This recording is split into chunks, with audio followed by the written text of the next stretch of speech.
may i-share lang ako sa inyo mga kanine. Kasi naalala ko siya.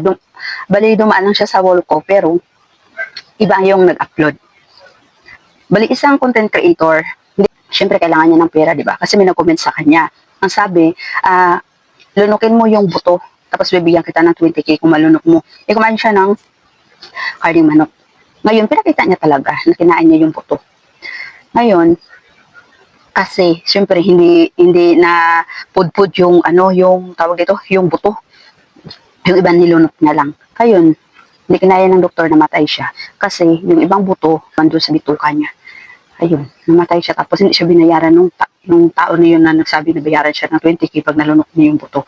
O di ba? Kasi nangangailangan niya siya ng pera. Kaso, yun lang. Kaya kawawa talaga mga ganun. No? Pero, dapat huwag tayong magpapauto. Kasi yung mga nagko-comment yan, hindi yan mga legit. Kaya di ba? Kaya gumawa ka na lang ng content na kung na gusto mong talaga mag-viral para syempre makasahod ka ng malaki, di ba?